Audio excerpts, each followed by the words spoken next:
Well, welcome into the third edition. It's our third episode of the podcast, The Point After, from the Oklahoma Sports Network. And we're so glad that you could tag along with us as we're getting this started. And first and foremost, if you're unfamiliar with how to reach out to us in any way, we've covered all the bases. In fact, you can download our free app. If you're on Apple and Android devices, just search the Oklahoma Sports Network. It's free to download and free to watch. And then from there, on all social media platforms, whether you're on X, if you're on Facebook, if you're on Instagram, if you're on TikTok, that could go away soon, but that is not primarily where you find us. And then on YouTube, you could subscribe to our YouTube channel as well. I tell you that because the more you link into Facebook and connect with us in those social media, you can always find out what's going to be coming up next. What sporting event are we going to be taking on? We're going to be talking about spring sports.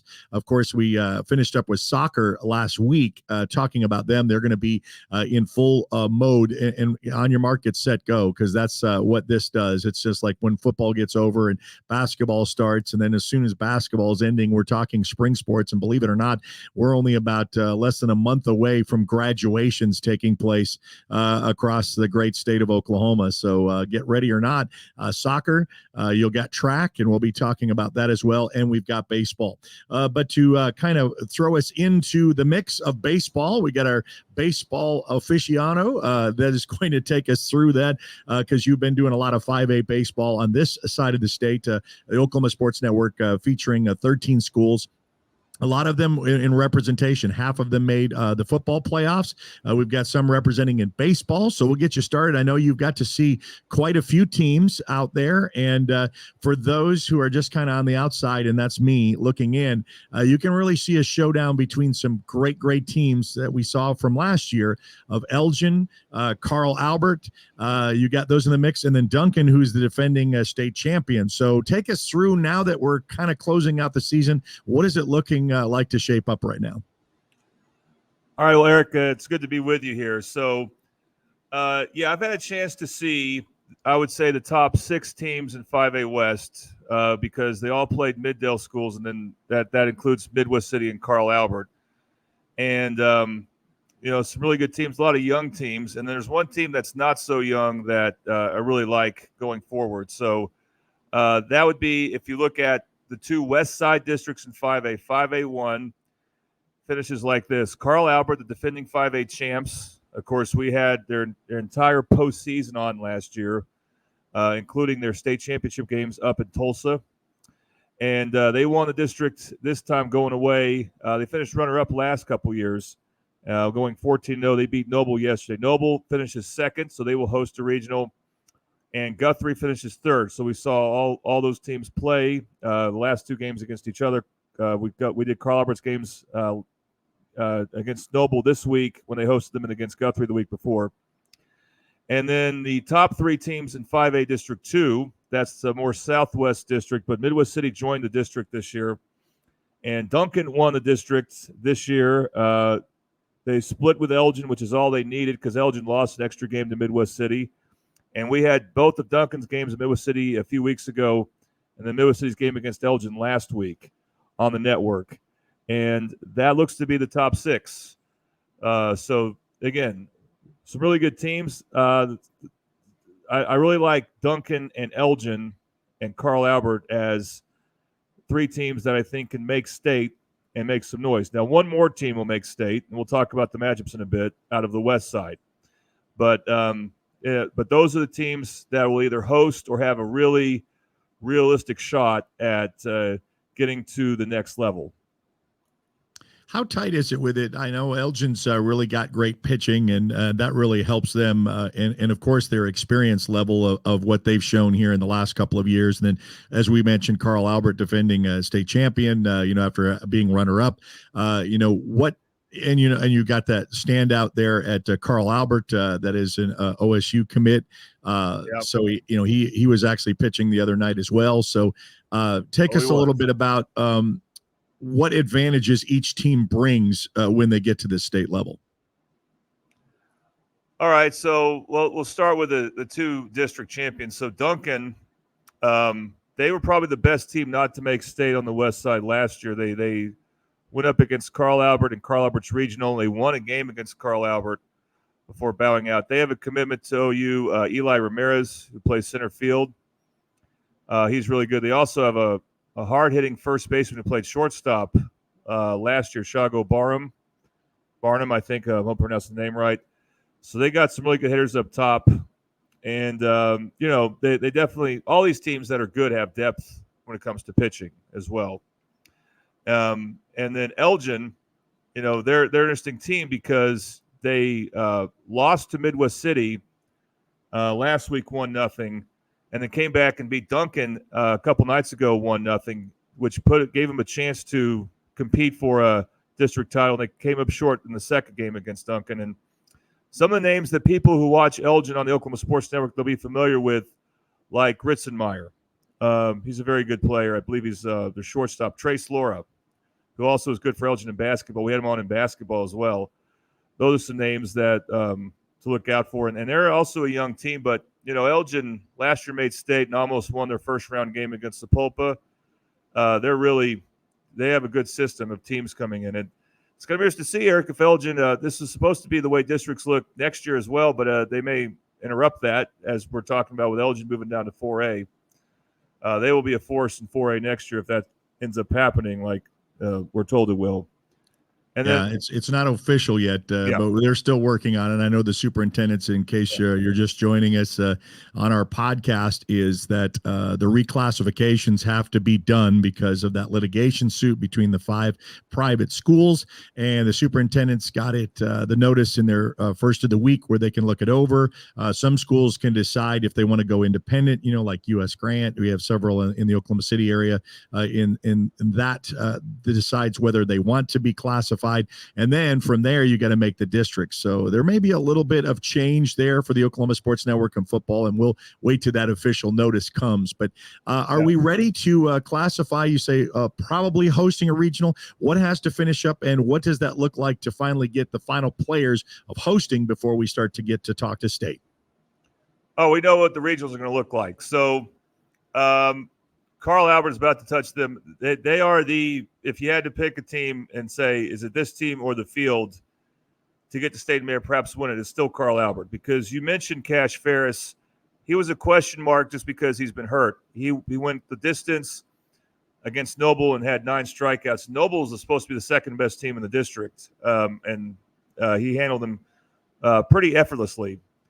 And he's still not the ace of the team because Declan Murphy, who's a junior, he has stepped up in his absence and has been the lead pitcher in district games, which is basically a way of saying he's the ace. So they have 2 strong pitchers that I think will overmatch more than likely any of the good teams. But Carl Albert will host a regional again, which they have the last several years. In fact, it's probably been a while since they haven't hosted. They will host Altus because Altus finished 4th in 5A2. And that'll be the highest seeded team that they host. Altus, interestingly, Eric, this is interesting. They were at one point, I believe, 1-7 in district play, and Lawton MacArthur was 6-2. But when I looked at that, I knew because of the way they schedule stuff that Lawton MacArthur had the meaty part of the schedule coming up. They had Elgin, Duncan, and Midwest City coming up, and Altus had the easier part of the schedule coming up. They had Santa Fe South, Southeast, and John Marshall. And sure enough, Altus has come back and caught Lawton MacArthur as the 4th seed in 5A2. So they go to Carl Albert, talk about Altus. Shawnee will go to Carl Albert as the 3rd highest seed. And then John Marshall will be the lowest seed. And that, I think, is a great district for Carl Albert. I would be surprised if they don't run rule in every game. I'm not saying Altus doesn't have a chance. They could use this as bulletin board material. I'm not sure if it would matter. That's how good I think Carl Albert is compared to the rest of the competition. Noble will also host. Guthrie is 3rd in the district. They have 2 games left to play, and they could tie Noble in the record, but they can't catch up to Noble in district points. Both teams beat each other 4-2. And so there's when they played head-to-head. And so Guthrie has to win on district points. They can't get to that because even though they could 2 winnable games, they'd have to get to 29 district points. They can only get 20 for 2 games. So Noble will host, and they'll host Midwest City. And we're planning on going to that game. I'm going to try to work it out where we can stream those games. Midwest City will be the highest seed. that's coming up. So the second highest seed in that. Also coming up will be Guyman, or coming down from where they were at, Guyman. And then Southeast will be the final team there. And then the other two regionals, one will be hosted by Elgin. And Elgin, the highest seed that they will be hosting, will be Guthrie, just like last year. And then also coming to Elgin will be Santa Fe South. They'll play Guthrie in the first round. And then Elgin will play Western Heights in the first game there. And hopefully we can have a lot of those games on the Oklahoma Sports Network. And then finally, Duncan, obviously, as the district champion, they will host. The highest seed they host will be El Reno. The next highest seed will be Lawton MacArthur, and then U.S. Grant. And so the matchups will be there. Duncan will host U.S. Grant first game, and then Lawton MacArthur and El Reno will play in the second game. And then the winners will play from there. And it's whatever team is the last to lose, whatever team is still standing after the other three teams lose two, that's the team going to state. And so Carl Albert, we hope to have this game on. They will play John Marshall. And then after that, Carl Albert will be Altus taking on Shawnee. And Midwest City, when they go to Noble, they will take on Guyman. But that'll be the second game. The first game there will be Noble taking on Southeast, and then the winners play there. And I think that pretty much covers all four of them. That's a lot of coverage right there. Jordan Ray joining us from Middale and the Middale region with Carl Albert, Del City, and Midwest City. Now, outside of just playing favorites, I'm going to say, what kind of matchups are you looking forward to that should be good contest leading up to? Okay, we won't just say we'll just pick a winner. Pick out some of the great matchups that you see out of all those games that you have hosted for regionals. All right. The favorite matchup here, I know this is going to sound like I'm biased, but it's Midwest City and Noble. I'm going to assume, and just about every matchup, except maybe the 4-5 matchup between maybe Lawton MacArthur and El Reno. I don't know about that one, but I think the higher seed will win in every game. So I expect in the winner's side of the tournament, Midwest City to Noble to play. I think Noble probably has more depth. But Midwest City, a couple things that are interesting. They have Stephen Llewellyn, who's been a great lead pitcher for him. He's their ace. He has pitched tremendous. He had a 1-0 complete game shutout against Elgin. And I think they could go to Noble and be very competitive. The other interesting thing is Noble, their catcher, Trevor Hand, he was at Midwest City for 2 years. This is before Midwest City's new coach came in. And he moved along with his dad to Noble. His dad's a coach there and teacher. And so he played football for Noble the last 2 years, but he knows the seniors on the Midwest City very well, of course.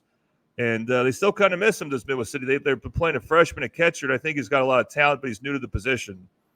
And so Noble will be back home. I think that will be an interesting matchup. I would still favor Noble, but I think that's the one place where I think a road team could come in and win the district, because I think otherwise, and all the other ones, the home team has a definitive advantage. The next closest would be Guthrie and Elgin. Again, when you have the team that's runner-up in the district facing a team that finished third in the opposite district, that will be the most likely competitive matchups we see. Yeah, that was the one I was going to mention, because that was one we featured last year on a stream, and we hope to do that the same. And baseball, kind of like basketball, when you start getting this, it's like one after another, and they just it kind of seems all into one big weekend, and that's what it looks like to close out the season. If Carl Albert looks to repeat, what do they really have to do? They have to get healthy, which they did. A big development for them is Mason Novotny, who led off for them during their playoff stretch last year and played center field. He got hurt early in the season. And there was some doubt whether he could still play the outfield, which means he would have to DH. And they have another player in Tanner Norman who needs to DH right now. Well, Mason Novotny's been able to play in the outfield. He's now in left field because of his shoulder injury, just less activity there. He's back in the lineup, and now Tanner Norman can DH. Those are two key components to their team last year that won state, and then Cash Ferris getting healthy. And what makes Carl Albert such a good choice to repeat is last year, Eric, they had 3 starting pitchers in the state tournament who went the distance and won the game. They went the complete distance and won, and all three of them are back. So obviously we mentioned Cash Ferris. I mentioned Declan Murphy earlier, and then also Sammy Gonzalez, who normally plays third base from a really good hitter. And other than Declan Murphy, they play all seniors. This is a stacked senior team. We plan on recognizing their seniors and having their game against Del City Monday if that game goes forward, as there'll be senior night there. They have so many seniors on the team and so much experience pitching-wise. They just need to be healthy. And I'm not saying once they start playing East Side teams, because they're more of an unknown in the state tournament, that something could happen. Maybe they'll get upset. But just based on the experience pitching they have and the top-heavy part of the batting order with Hutch Russell, Tanner Norman, Sammy Gonzalez, they're going to play college baseball next year. And they just have they're just loaded. So I'd say they just have to be healthy. I think they'll definitely get to state, and it just depends on do their pitchers maintain that consistency when they start to play good teams in the East. Well, and that's what I was going to ask you. And briefly, and just because, we're the Oklahoma Sports Network, we could go all statewide, and we're trying to expand and get to some more of that East representation. We do have some Southeast representation with Bravado TV, and they do that a lot during our football and basketball seasons. But what do we know from the East of what's going to represent that top side if we know? And it's probably more not because of experience of watching them, but records and what they've been doing on that side of the state to meet the West. Yeah, I don't know a whole lot except that I can look at the standings like anyone else, but I do look at the standings quite a bit. And a couple of common teams are hosting again in the East. Collinsville won 5-3. That was probably Carl Albert's toughest opponent in state last year, as the Tides, I think, only won by 2 runs in the first round. And since they won their district, you will not see a Collinsville Carl Albert rematch like we have for several years in the first round. In the first round, but it could play later on. Pryor finished runner-up, so they look good to host. If you host, Eric, it doesn't mean you'll get there, but most teams that host do get there. And then Tahlequah is an interesting team. They overtook Sapulpa in 5A District 4 earlier this week. They swept them, both the game at Tahlequah and a game at Sapulpa, and so now they are the champion in that district. But Sapulpa is still right there. They're going to host. And Sapulpa was the state team last year. Carl Albert beat them in the second round. And those are the teams to listen for in the East. Collinsville, Pryor, Tahlequah, and Sapulpa. And Sapulpa could be interesting. If they win their regional, they would play a team like Duncan or Carl Albert in the first round of state if those matchups take place, because they're a runner-up in their district. But those are the teams in the East to look out for. Sometimes when you see in sports, sometimes in a football or a basketball matchups, it's really heavy on one side or the other when you come west and east. Doesn't it seem like all the names we've been mentioning that the tough competition, to try to get there is coming from the west? You're going to be battle tested. We mentioned Guthrie, we mentioned Elgin, we mentioned Duncan, Carl Albert, Midwest City. I mean, it's just you've got to be at your best to beat the best to get to that final stage outcome. Yeah, I think Carl Albert, their battle tests take place when they're not playing district games, like this week, and they're going up to Kansas, and they're supposed to be a really good pitcher they go up against in one of those games. I don't think they or Duncan will be tested a whole lot, but I could be wrong. And I would like Carl Albert against Duncan or Elgin in a hypothetical matchup in state, because that's what it would take for those teams to play. But they've actually lost to those teams as Carl Albert over the weekend games, which usually do not feature your best starting pitchers, but it just depends on when it takes place. But again, I think Elgin could have a tough matchup against Guthrie. Noble could have a tough matchup against Midwest City, and so. But I think that Carl Albert and Duncan. And I can say about a lot of these teams, they do get battle tested. They play 6A teams over the weekends. Those are Thursday, Friday, Saturday games. And so they get a lot of that, a heavy dose of those types of games. And I think that helps prepare them for the districts and then the playoffs coming up. So when will all this take place? Give us the dates and times of the start of this fun when we get to regionals. Well, hopefully they will all start on a Thursday. So I've had the privilege of announcing the Carl Albert Regionals the last couple of years, and they got pushed back both days, which, depends on if you're ready for it or not. Could be a luxury, but I like it being taking place when it's supposed to take place, so I can have all the help I need, of course. But anyway, Thursday I believe is supposed to be the day of the first day of regionals, and there'll be 4 games that take place. You got 11 a.m. The host team will play, and then the 2 middle seeds play, I believe, at 2:30. If this is how it goes like last year, then people can check the schedule, the brackets when they come out a little later. They're not out yet, but this is how it has been in the past. And then we have the winners matchup. That's called Game 3 at 4, and that's probably the game that will determine who goes to state, more than likely, because if you win that game after winning the first game, you're 2-0, and you are 1 win away from state. Well, if you lose that game, you have to then turn around and win 3 games, because you got to go back and play a team from the losers bracket, which that game will take place as the last game at 6:30 on scheduled for Thursday. And then Friday, if the games are played Friday and not rained out, there'll be another losers bracket game at 4, and then that will determine who the final 2 teams are. But the team that has won from the day before, that went 2-0, they just have to win 1 more, and the team that lost has to win 2 more. So there could be a final game played on Saturday if the team that came from the losers bracket rebounds and wins the rematch against the team that won the 2 games on Thursday. I know that's a mouthful, but I think for the most part, what I've noticed is the host team usually takes care of business and wins both those games, and we're done by Friday, or we're done by day 2, whatever day that is. There's a couple of exceptions, like last year, Carl Albert had to go to day 3 to beat Duncan. But, Duncan, that says how good Duncan is.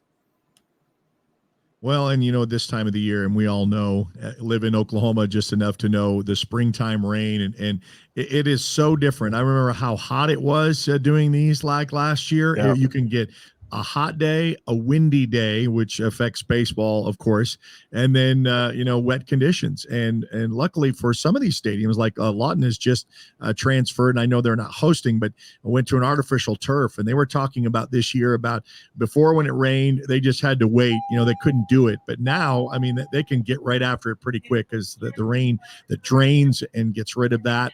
You're seeing that more and more, which kind of helps with spring-like sports like this. Cross your fingers, can we get through this? And get these games in like needed. But we live in Oklahoma, and our biggest chance for rain and storms is April and May. So unless you played July and August, would you have that kind of fear? But it's the world we live in, and Yep. they've adjusted on the fly with this and worked it out pretty well. But hopefully we'll get some good weather for some great baseball to come ahead. Yeah, and more teams are doing that. They're adding turf. I've seen how it definitely helps when it comes to rain, and I think up here in the Middale area, we'll see that for the baseball teams because of the bond issue that passed a few months ago. Yeah, it's a nice thing. I've seen it now. They put it in for football, baseball, and softball over here in the Lawton region, and they're really going to get some great use out of it. Well, Jordan Ray, part of the Mid-Del Connection, part of the Oklahoma Sports Network with Midwest City, Del City, and Carl Albert, some of the 3 of our 13 schools in the network. And it's so good to be able to say that Elgin is going to be in this mix. So we mentioned Altus, we mentioned Midwest City, you mentioned Carl Albert, great opportunity to see some great baseball. And I really appreciate your expertise and your passion for baseball and laying that all out for us. Anything else you want to say in conclusion before we start regionals? No. Well, we will have one more. So I guess the answer is yes. We will have one more Mid-Del game. Again, I mentioned this already. Carl Albert this coming Monday has senior night. Weather permitting, it's not going to be a game that's made up if it gets canceled because it's not a district game. But it would be senior night, and we'll recognize some really good Carl Albert seniors. And, it's just a situation where when you get to the regionals, you have to be flexible. Like we had Sunday games last year on the network. Yeah. As you remember that, the 2 over at Elgin. So I remember that could happen if you get enough cancellations going on. And early May, is when it starts. That's always an adventure. And one thing to look out for, I believe it. And I've known this to happen, that if there's a strong forecast of rain, they may start some of that action on Wednesday. That's happened before, and so we'll have to, again, that's the situation where you want to stay tuned to any announcements on social media or something like that to see if things move around. Yeah, and in fact, because it's always to get to that final thing, just like in basketball. Okay, they have slotted this to be at in Oklahoma City. They've got these reserved, and weather permitting, they want to try at all possible to get those in. So that reminds me that so far, it's worked out well. But that's the way Oklahoma is, and we understand that. Well, one thing to add, I was told by a very reliable source that this year, the 5A state championship game, not the whole tournament, but the game, will be at Bricktown. Okay. And that's where 4A and all the other ones were. And that's a great atmosphere. The kids love it. Yes. And all those state championships are there. And so I'd love to see that happen, because Bricktown really puts it out right. And the kids get that big play, experience in a stadium that's fit for it. So it's a pretty nice setup. And what I expect also is the first two rounds of state for 5A will be at an Oklahoma City high school, probably a nice 6A Oklahoma City-based high school where their team doesn't make state, so their coaches can help run the event. So it could be like an Edmond school or a Mustang or something like that. All right. Well, we've covered all of what we represent mostly in our schools, with 5A and a little bit of 4A representation when that counts. But, on the west side, definitely got some great teams going into this regional baseball here with the Oklahoma Sports Network. Well, Jordan, we appreciate all your expertise and your time with giving us the regional baseball breakdown. All right, Eric. Thanks for having me on. All right. So that's Jordan Ray, a part of the Mid-Dell Connection, and we certainly appreciate him. And as we mentioned before, this is only our third podcast, and we want to continue this on a weekly basis. So we'll end up talking about track a little bit. A little side note, we had, and you can go watch this little episode with an Elgin. He's the #1 long jumper in the country, in America, as they put all these up. He's at 25 feet in his jump, and he is about an inch away from an all-state, all-school record. I mean, that's for all the classes. If in May he's able to do that, if he can get one more inch out of it, he can break that record that's stood since 2007. You can watch that with Nick and the little rundown that we had with him from Elgin. That's really a great treat. You can catch that on YouTube. You can catch that on Facebook. But as we mentioned, make sure you download our free app on Apple and Android devices. Just search the Oklahoma Sports Network. It's free to download and free to watch.